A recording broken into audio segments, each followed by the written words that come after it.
Coming up today on Locked On Texas Tech, we talk vibes from targets pursued by Texas Tech and Grant McCaslin and bizarre behavior in the Big 12. We get to it next on Locked On Texas Tech. You are Locked On Texas Tech, your daily podcast on the Texas Tech Red Raiders, part of the Locked On Podcast Network, your team every day. We're going to start this thing off right. Raider!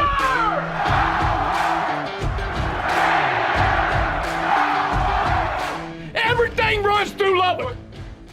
Great to be with you again on Locked On Texas Tech on the Locked On Podcast Network. Always appreciate being your first listen on YouTube or anywhere you get podcasts every day. With the only Chris Level, I'm Casey Cowan.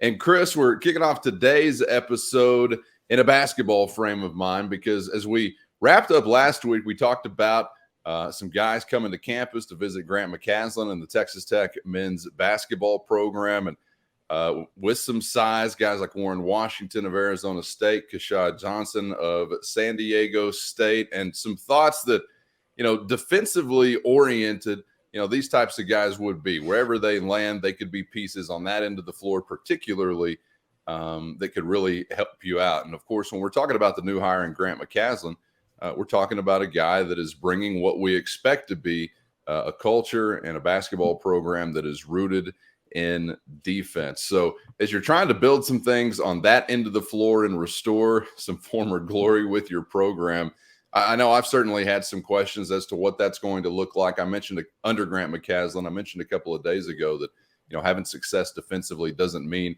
you're going to be doing the exact same things, obviously in the exact same ways as you did under Chris Beard or Mark Adams. Sure, Coach McCaslin has his own approach under the tutelage that he's gotten as a player or as a coach that's brought him to this point in time. And as we discuss some of these players and get into some of that on the defensive end of the floor, wanted to take a listen once again to Coach McCaslin. This is back from his appearance on the John Rothstein podcast, but was actually something that was really interesting when it comes to the formation of that defensive mentality and how we hope to see it kind of orchestrated and executed here in Lubbock. Here is Coach McCaslin. Journey. I mean, we could start back in high school and middle school with some great coaches that I got to play for. And it's not one person, but I will tell you part of our journey as athletes, the only way I could stay on the floor was to compete. And one area that you and I both know that you can win is in the margins. I mean, you got to have talent. You got to be able to score. But if you can rebound, defend, take charges, scrap, man, you give yourself a better chance to win basketball games. So then when I was playing at Baylor and the only opportunity I got on the floor was just to play defense all the time. And there's a guy named Billy Gillespie who was an assistant at Baylor at the time, and there was a point guard named Damon Mannon from Independence College who came in, and Gillespie just told me, look, dude, this is your job every day. Go guard him and do everything you can to try to make it as hard as possible. And I didn't know anything. I was just a freshman. I was 5'8.5", 130 pounds, right out of high school, had no business being on the roster. But because of some complications, there were only 8 scholarship players, and I was one of the walk-ons that they chose. And I was just out there getting beat up trying to survive defensively. So I think there's a love component to this that I mean, I love that part of the game.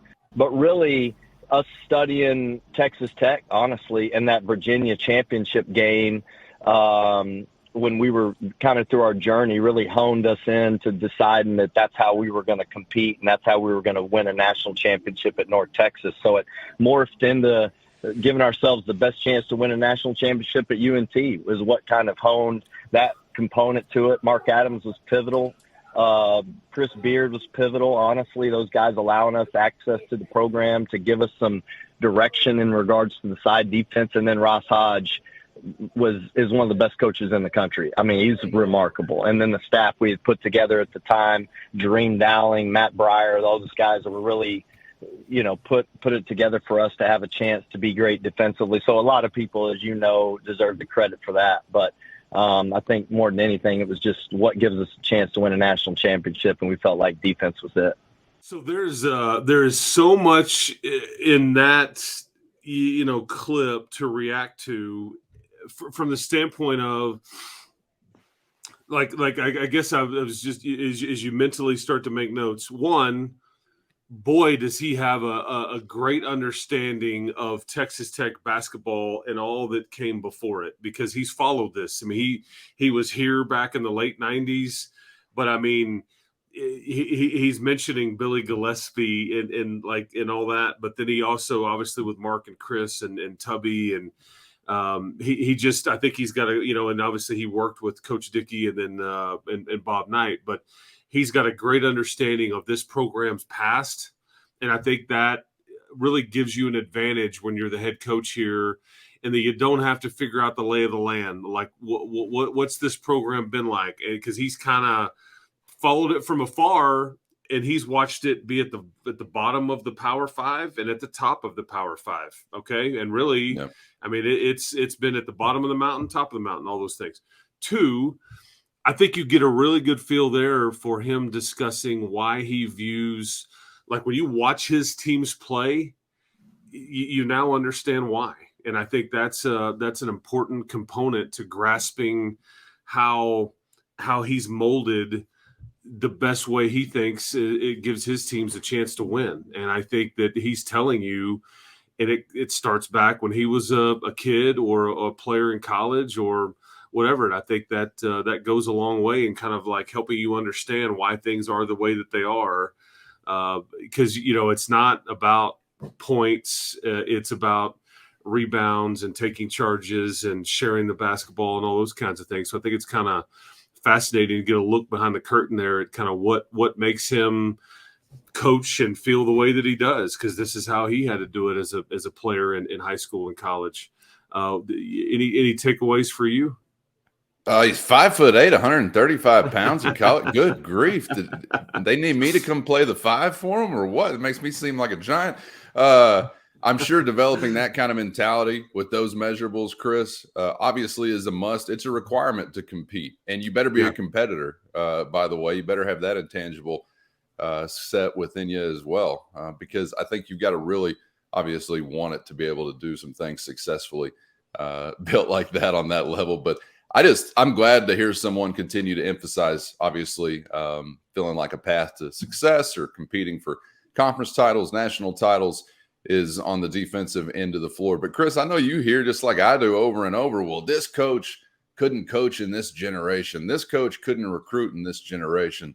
Defense, not a flashy offense. Well, you can't sell that to anybody. And I think, well, yeah, maybe you can't. Sounds like you definitely, whoever you are saying that, Red Raider fan, you definitely couldn't sell it to anybody. But these guys maybe can. I don't know. Do you think that that's overstated, understated, very real as far as, taking that out as a salesman on the recruiting trail and telling guys, hey, hope you like to compete in the margins. Hope you like to do the ugly stuff, because we require that, because I know there are some players out there, obviously, that doesn't resonate with. Do I think that it hurts you with maybe guys that have their eye on like the NBA or maybe it takes you off of the big time prospect, like the flashy prospect? And typically when we talk about it in those terms, we talk about scoring and offense. Right. I think it does take you out of some conversations, if you even want to have those conversations with certain players. You may not want to do that. Bronny James doesn't want to block out. Oh, that's a loaded topic there. We'll get into that some other time on our other podcast about that's not about Texas Tech stuff. But I don't think, like to wrap that like question or answer up. Like if you're a Tech fan, I don't think you're worried about like if you can't get a guy that necessarily has just got eyes on the NBA, as long as you get really good college players. Right. And now here's the thing. When I hear block out and like rebounding and like the toughness, I think Grant would love a team that is filled with those kinds of guys. And in some ways, what you hear, this may not be true, but the perception is, so you want a team full of role players. Well, In some ways, yes. However, I will say nobody's won the Big 12 conference if you haven't had, I think, like one or two all-conference type guys. That there was a stretch there. It may have not hold true in the last couple of seasons, but if you go back like 2 or 3 years, there was a long stretch where everybody that won the Big 12 regular season championship, I think they had at least two all-conference players, first team, like type guys. And or maybe it was first and second team. Anyway, something is true there, but you get what I'm saying. You had some highlight type dudes, and is there a mix there? And I don't think Grant is opposed to like having somebody that averages 20 a game. I just think we're having these conversations about this emphasis on defense. But you got to have you still have to have some guys like, I mean, he had Tyler Perry last year. I mean, it was the player of the year in the conference, highly sought after transfer by Ole Miss and Kansas State and all those things. And he ends up, and I guess Texas was in the mix too, but he goes to Kansas State. I mean, he was averaging 17 a game. So you got to have somebody that could ring the bell. But that's also a role. I get exhausted by role player conversations sometimes with. Of course you want role play. Everybody's got a role to play. What are you talking about? You can't have all primary scorers 1 through 10. You can't have all primary rebounders 1 through 10. You need a Brian Cardinal and a Dirk Nowitzki and a little Deshaun Stevenson. There's a psychotic role as well for every team. But everybody's got a role, Chris. And, like Pop Isaacs will have a different role than some of these other guys obviously will have. And you need bucket getters, but you need those guys that are going to be down there mixing it up as well. So that kind of thing. Obviously, Grant McCasland is not saying, "Hey, I need a bunch of undersized guys." Right. That No way. But you do need guys that have that mentality. The mentality of an undersized guy or the mentality of a glue guy is good for everybody. I don't know why I'm going back to Brian Cardinal, the janitor, the custodian. Can't remember which nickname was correct, but they were both awesome. He was the modern day Bill Winnington. See, like the Mavericks, the Mavericks, Bill Winnington. the Mavericks back in the 80s, and that Bill Winnington was the towel waving. He was the towel waving dude.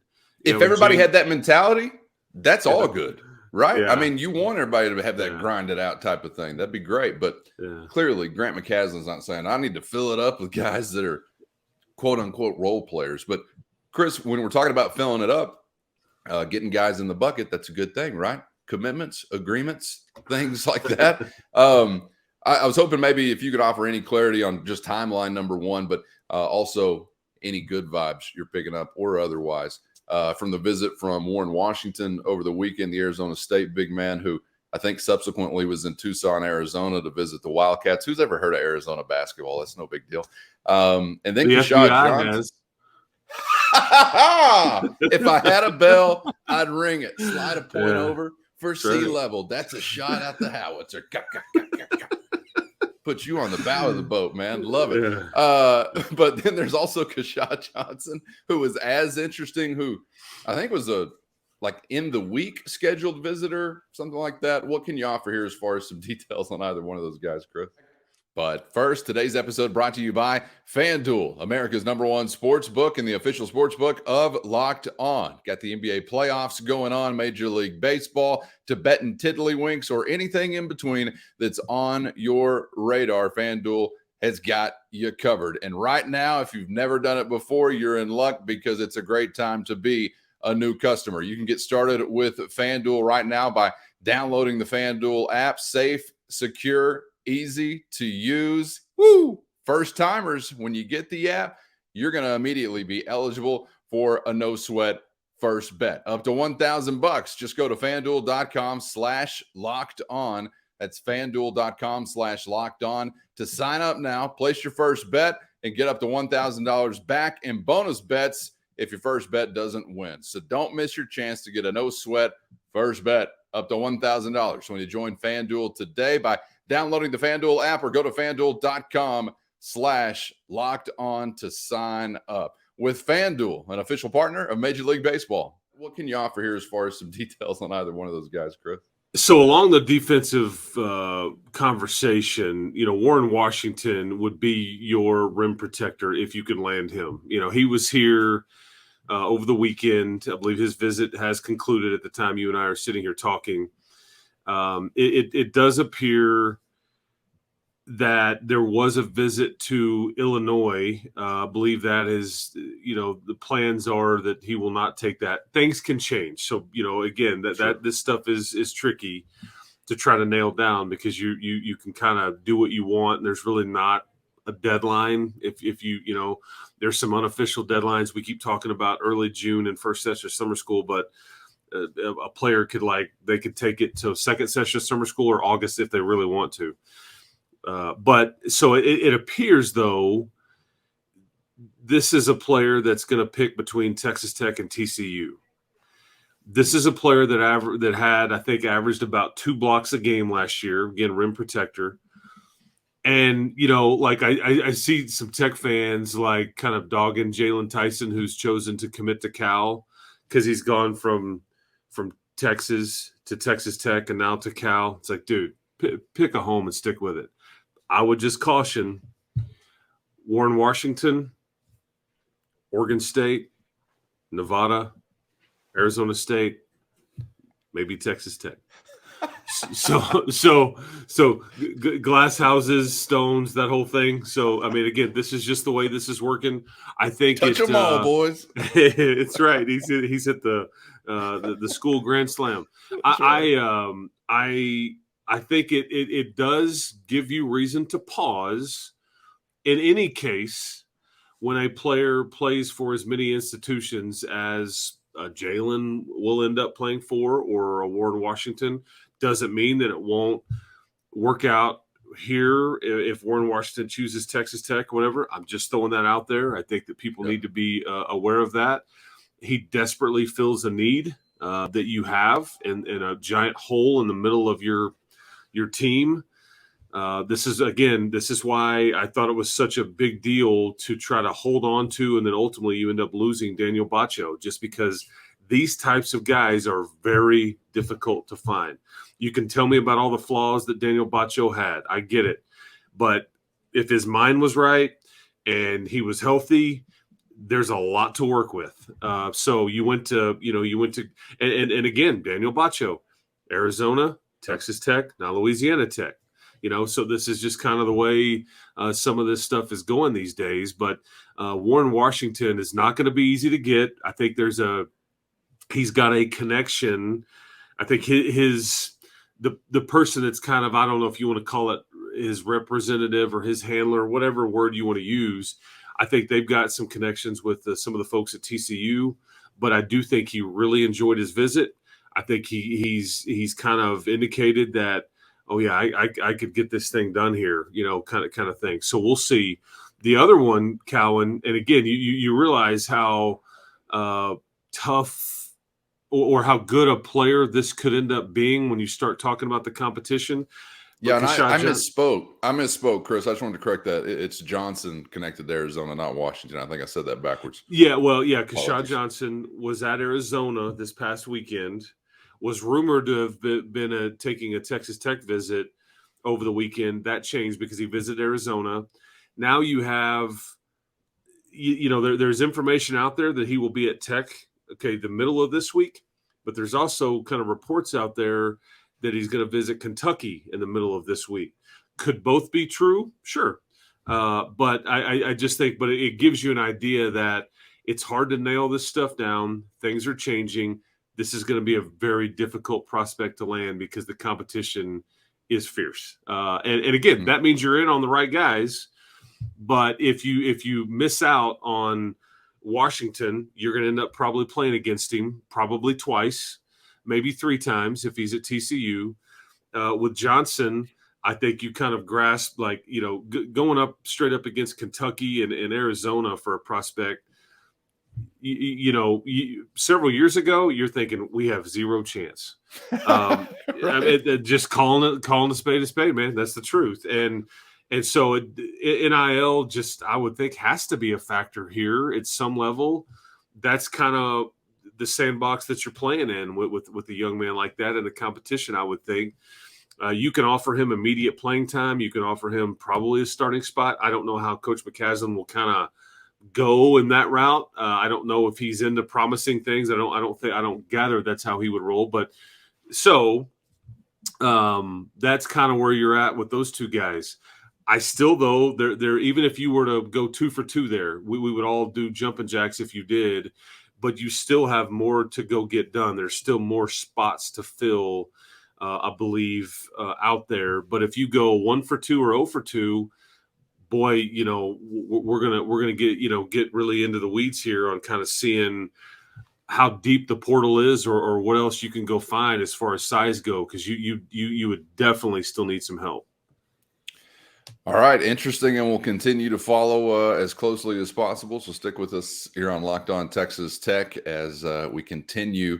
And the last thing, Calvin, I will tell you before. Sorry, I guess I meant to mention this real quick because I know we're running out of time. We need to move on, but I will maintain, and I think you're going to get some closure here fairly soon.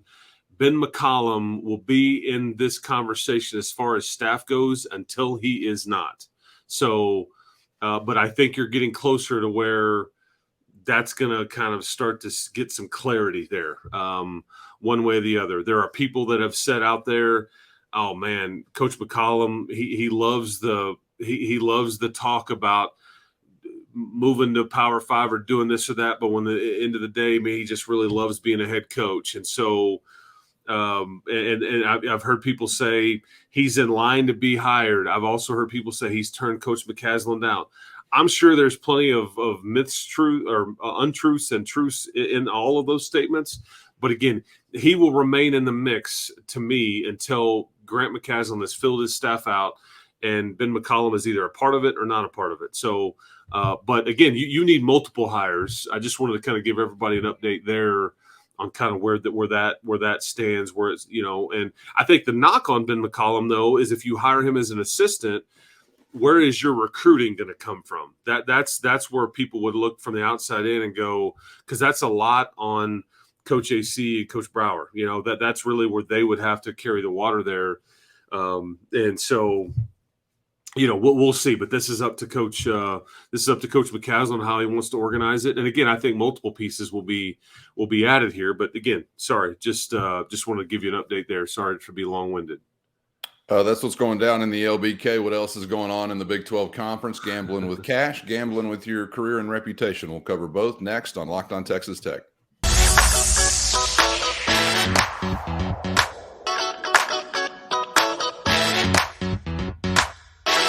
On Locked On Texas Tech on the Locked On Podcast Network with Chris Level. I'm Casey Cowan. Subscribe on YouTube if you haven't so far so you never miss an episode. Wrapping up this episode, Chris, elsewhere in the Big 12 Conference, I don't know if you want to talk Cyclone Bucks and what's happening in Ames, Iowa, or I'm afraid to even attach a headline to what's going on in Morgantown, West Virginia. So if I could just shut my mouth for the remainder of this program and let you very carefully walk us through this tulip field, I'd be fine with that. Where do you want to start? I actually, we know what's going on in Morgantown, West Virginia for the most part, but what's going on in Ames, Iowa, maybe a little bit more under the radar. You want to lead off there? Yeah, so I think really what to talk about that, I think you have to go back to even last week and mention the University of Alabama because I think gambling is a lot more prevalent. It's a lot more, out there and accepted and in NFL and NCAA, and you got FanDuel and DraftKings and all the online stuff that you can do, and you're just allowed to, there's gambling at some stadiums and all those things, but it's kind of bled over into the college space a bit. And with all of that, it's much easier to track. It's much easier to keep an eye on it and figure out what is going on. And you don't have, it's not shrouded in secrecy anymore. You can't make a big bet on some game and not, because too many people are going to be aware of it, which starts the sirens going off or the red flags to go up, which is what happened with the University of Alabama and its baseball coach last week. There was an investigation there. A pitcher was pulled an hour before a start. A reliever was inserted as the quote-unquote starter. This was Alabama and LSU. A call was made by the head coach to somebody. A big wager was placed on the opponent to win this game, and they quickly, within minutes, kind of identified all of these things. So that's kind of the Amazing. and it cost the Alabama head baseball coach his job. Alabama's got a lot going on lately. I tell you what, boy, there is more controversy going on in old Tuscaloosa and T-Town. Boy, I tell you what, they would like a redo on 2023, I should say. So with Iowa State, the Iowa, I think, Gambling Commission or the Iowa Sports Gambling Commission, something along those lines, as far as the folks that monitor that and you know in the state of Iowa, they had already begun an investigation on Iowa and I think baseball and I think some football. And yesterday it was reported that Iowa State had athletes with their football program, their track and field program, and their wrestling program. I think it was like somewhere between 10 to 15 athletes. To this point, you and I are talking, have not been named. So don't know if these are current, previous, whatever. But, you know, the NCAA is there's really no gray area here as far as wagering and gambling on. If you are an NCAA athlete, you just simply cannot place a wager of any kind. It doesn't matter if it's on your team, against your team, in another sport, on an NFL game. It doesn't matter. They just make that perfectly clear because there's too much bad that can happen here. With information that you know or that you would share or whatever, it's just black and white. There is no gray area there. It's just a major no-no, and they've got people dead to rights on some of this stuff. And I don't know what the punishment will be, but again, this is so much easier to track than it used to be because it's so prevalent, and there's a database, there is contact information. I mean, everybody kind of is following this and they know where the money's going. So if money is being placed on random things, it just, like I said, like an Alabama LSU baseball game, it's like, raises an eyebrow. You start to look into it. Look what we have here. So what these Iowa State players or Iowa players were doing, or athletes, what they were betting on, or I'm not real sure, but you haven't heard the end of it. And I would guess that you haven't heard the end of similar stories here. Yes. I think that, this isn't going to be just an Iowa State or Iowa issue in the state of Iowa. It's going to, spill over into other states and all that. But I was just thankful that with everything going on in Morgantown and in Ames, that Texas Tech and Lubbock wasn't mentioned at all, because it was a strange start of the week for the old Big 12 conference. So I'll just leave that. I don't mean to jinx anything. I just felt like I'd say that. Yeah, if you got a wooden desk in front of you, knock on that son of a gun. I guess the state of Iowa has legalized some sports gambling of some kind. I'm not really up on it, but it's kind of interesting that in those states where it's been legalized in whatever way, now like we'll see the crackdowns begin, I guess. Whereas like in Texas, it's still murkier. It's still under the veil of secrecy or whatever you said earlier. And maybe it's still just happening. I don't know. But I was surprised to hear that. I didn't know that about a college player gambling on like a professional game or something like that. Obviously, you would expect. And of course, in a state where it's not legalized, you would expect there's some hard and fast rules against things like that anyway. But I wasn't sure about a different level.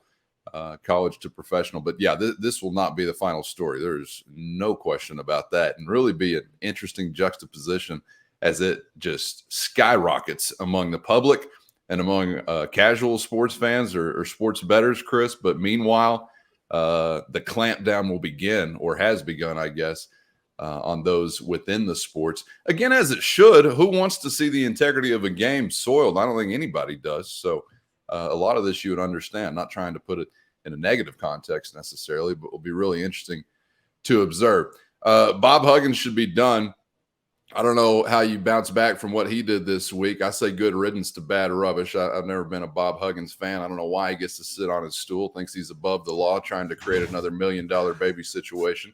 That's what he's after. Didn't like Cincinnati back in the day. Kenyon Martin, yada, yada, yada. I got longtime Bob Huggins beef. He got mad at us for dancing in the locker room after a win.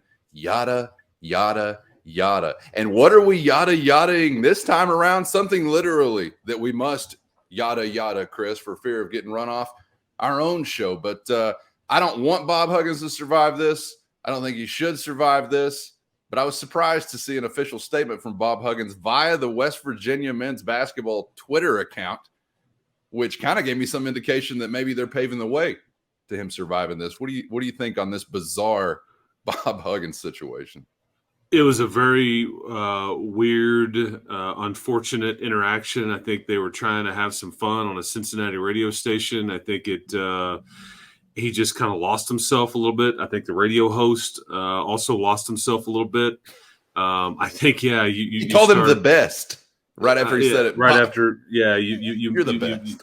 There's religion, there's homophobic slurs, there's all kinds of things in there. They're crossing paths, and he kind of doubled down with it. I think at the very minimum there will be some, like reprimand, sensitivity training, something along those lines is the bare minimum. I don't know. I don't know what the end looks like here. I think that people are fairly split. I bet locally he still has a tremendous amount of support.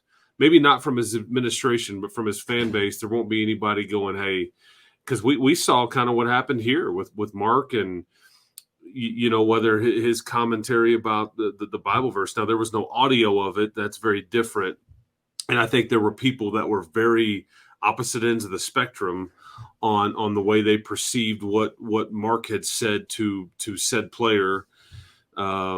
And so I think that's totally different too, because there wasn't a slur of any kind. True. But I just we know of.